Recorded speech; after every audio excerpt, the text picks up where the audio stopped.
Roxanne. I'm 23 and I'm from Dallas. What brings you to Austin?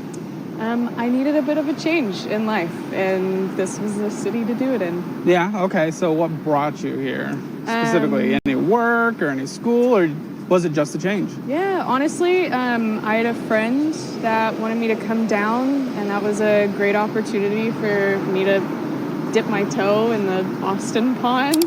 Yeah. I am in school, and that's been the best change for me is being able to be at a great community college. Okay, are you at Austin Community College now? Yeah, I'm a river bat. Nice. What year are you?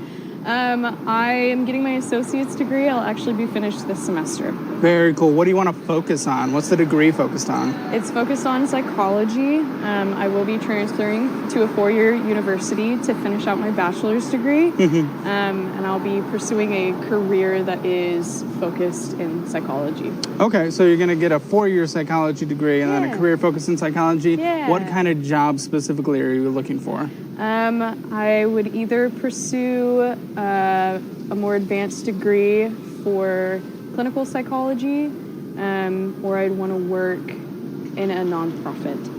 Oh, okay. Those are my two pathways at the moment. The nonprofit, you would at least get that forgiveness after 10 years. Are you taking out student loans right now for community college? That's actually not for community college, no. I am working a full-time job and going to school full-time for the last 2 years. Nice. Been Look exhausting. at you. Thank you.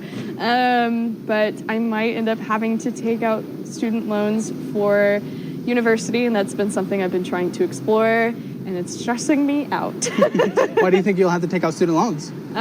It's going to be a little bit expensive. I don't qualify for FAFSA, and I'm not getting financial support from my family. So these will be private student loans. I'm looking at public schools. But they'll be private student loans because you don't qualify for FAFSA, you said. Yeah.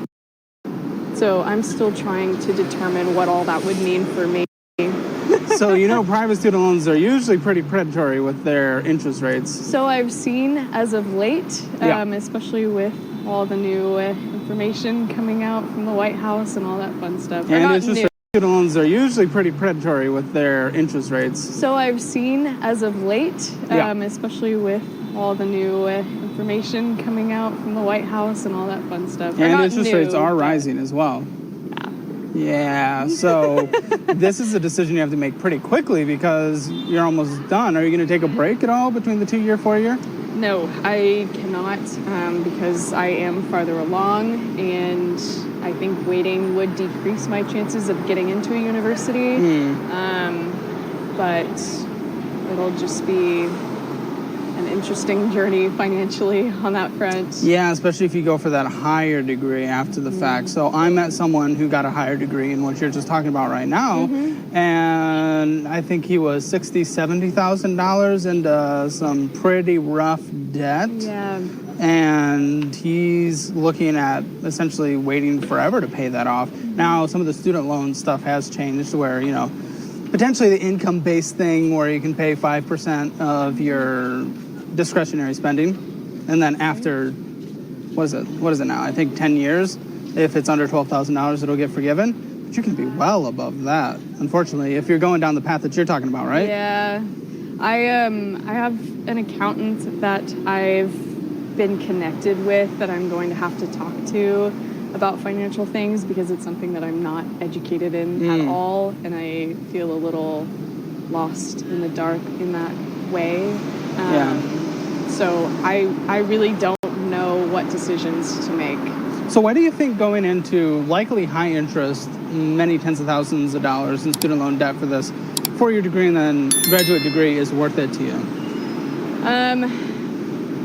I don't want to continue working in a service industry job for the rest of my life. Are those the only two options? Working in a service industry job or going to school? Working in a service industry job or going to a graduate school and going tens of thousands of dollars in debt? I think it would be worth it for me to attend a graduate school so that I feel fulfilled in my life, and I'm already living paycheck to paycheck as it is, and I don't feel fulfilled. Right. And I think that hopefully I will be able to find some more financial avenues. I think I'm a little bit better. Like I have more options in that way. That might be a bit more of a privileged statement, but I'm really hoping that I'm not gonna have to take out hundreds of thousands of dollars in student hundreds. loans. That would be a lot. Yeah. I'm just scared. I'm nervous about it. So I don't have the sources in front of me right now, but from what I understand, people who graduate with a graduate degree in that, if they work in the public sector, as you mentioned, or the nonprofit sector, can make $70,000, maybe $80,000.